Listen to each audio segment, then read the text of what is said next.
Churchill River. Alors, la motion déposée par mon collègue de Timmins B. James, est très importante pour avoir une réconciliation réelle avec les Premières Nations de notre pays. Le Tribunal canadien des droits de la personne a émis un jugement sans appel en janvier 2016 de notre année.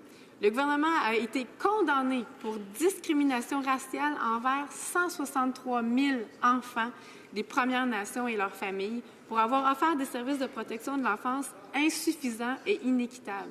163 000 enfants, Monsieur le Président. C'est vraiment d'une envergure du jamais vu. Même si le premier ministre, qui est aussi le ministre de la Jeunesse, a hérité de ce dossier, il n'en demeure pas moins que son gouvernement ne respecte pas son obligation légale et morale de mettre fin à la discrimination systématisée dont font l'objet les enfants des nations autochtones. Je vais vous rappeler le contexte de cette décision. Cette affaire a commencé en 2007, quand la Société de soutien à l'enfance et à la famille des Premières Nations du Canada, dirigée par Cindy Blackstock, et l'Assemblée des Premières Nations déposent une plainte à la Commission canadienne des droits de la personne contre le gouvernement canadien, dirigé par les conservateurs à ce moment-là. Un an plus tard, en 2008, le gouvernement fait des excuses publiques sur l'assimilation forcée des jeunes autochtones dans les pensionnats indiens. La même année, il refuse toutefois de signer la Déclaration des Nations unies sur les droits des peuples autochtones. Un pas en avant, deux en arrière.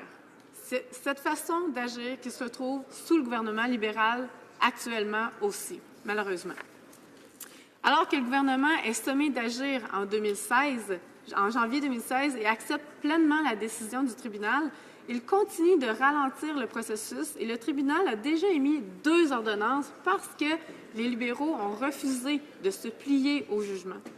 En ne faisant pas appel de la décision, le gouvernement libéral se doit d'agir maintenant. Pas dans un an, pas dans un mois, pas dans 2 semaines, maintenant. Pas dans son prochain mandat, parce que là, il fait juste étirer la sauce.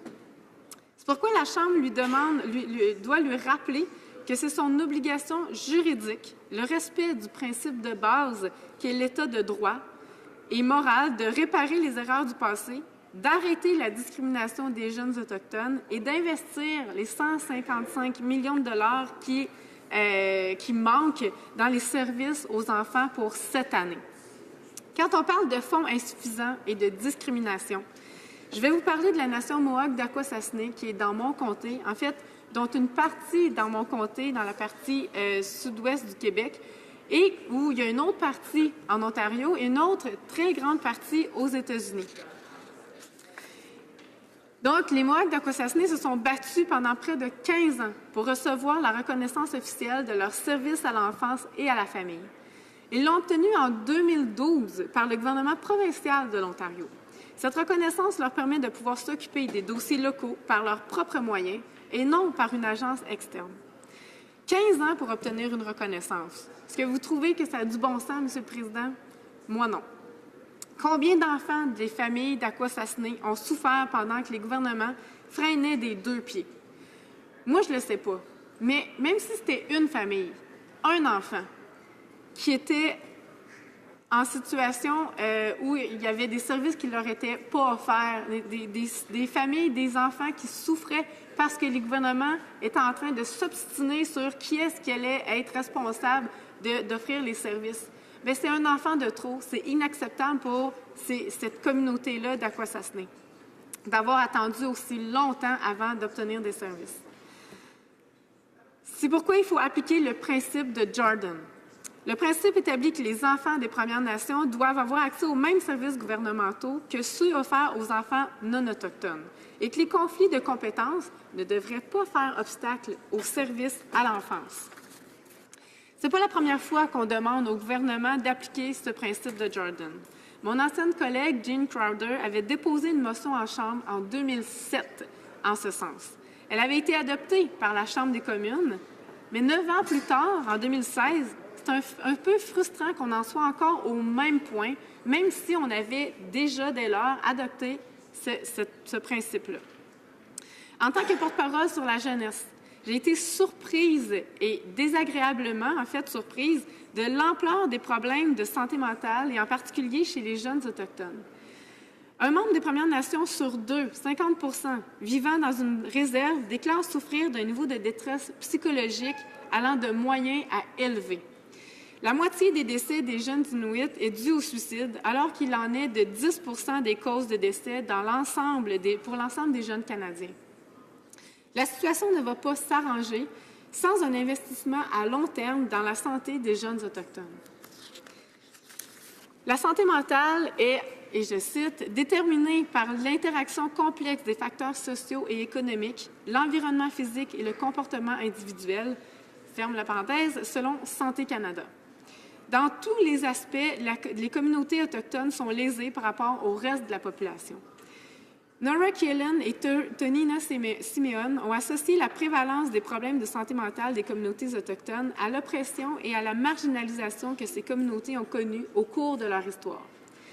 Les pensionnats auraient eu des effets multigénérationnels sur la population.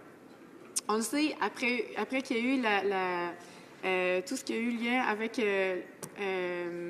les dernières études des Autochtones, il y a eu des révélations, il y a eu des 94 recommandations que le gouvernement fédéral a décidé d'adopter, de mettre en œuvre, en fait. Les 150 000 enfants intégrés de force dans ces pensionnats ont subi un traumatisme qui est encore évident de nos jours. Perdus entre deux cultures, marqués à vie par les violences, certains ont reporté sur leur communauté les brutalités endurées et ont abusé de substances illicites. Les pensionnats ont des conséquences visibles encore aujourd'hui. Les enfants des Premières Nations ont 12 fois plus de chances que les autres d'être placés dans une famille d'accueil. Cindy Blackstock met en avant qu'ils sont plus nombreux à être placés aujourd'hui que du temps des pensionnats, notamment à cause de la pauvreté, des logements insalubres et des addictions. La marginalisation des communautés autochtones n'est pas un chapitre refermé de notre histoire. Le taux d'emploi de la jeunesse autochtone est inférieur de 6,2 points à celui des jeunes non autochtones et 18,8 parce que 19 de la main-d'œuvre autochtone n'a pas fini le secondaire. C'est presque une personne sur 5, Monsieur le Président. Presque un autochtone sur 5, donc, fait face à l'insécurité alimentaire. Dès lors, le désespoir des jeunes membres des Premières Nations et des Inuits devient compréhensible. Dans un article paru au début du mois, Cindy Blackstock déclarait « Réconciliation is about not saying sorry twice ». La réconciliation, c'est ne pas avoir à se dire « désolé 2 fois ». Pour conclure, même si le portrait actuel des problèmes auxquels font face les jeunes des Premières Nations est sombre, il existe de nombreux services partout au pays qui sont prêts à les aider si on leur donne suffisamment de moyens. Je reprends le cas d'Akwesasne. Le service à l'enfance et la famille a reçu des évaluations favorables. Le Conseil de Mohawk d'Akwesasne a invité la Cour du Québec, qui est habilitée à s'occuper des dossiers d'enfants, à venir dans la réserve pour comprendre et connaître la situation de Visou. La rencontre s'est faite en 2015. Autrement dit, nous pouvons améliorer tous ensemble le sort des jeunes autochtones. Ce n'est pas un slogan, Monsieur le Président, c'est une réalité, c'est un devoir de la Chambre des communes de rappeler au gouvernement ses obligations, à corriger le tort de l'histoire, à ne pas abandonner une autre génération d'enfants des Premières Nations.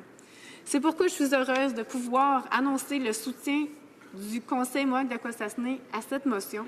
Je serais fière de voter en faveur de cette motion et j'espère que tous les députés vont le faire parce que si on parle de réconciliation, si on parle d'améliorer le sort de tous les Canadiens, bien, il faut penser aux Premières Nations, puis il faut faire en sorte que les promesses qui ont été dévoilées en cette Chambre et depuis les élections et durant les élections par les libéraux, bien, il faut qu'ils soient en mesure de les remplir, de faire honneur à ces promesses-là. Je pense que les Premières Nations ont subi assez de souffrance et assez de discrimination pour qu'on puisse mettre fin à ce chapitre-là de discrimination, puis qu'on arrête de faire en sorte qu'il y ait des préjugés, des craintes entre les populations pour qu'on puisse avoir une compréhension mutuelle et qu'on puisse finalement avoir des liens sains entre les communautés. Merci, Monsieur le Président.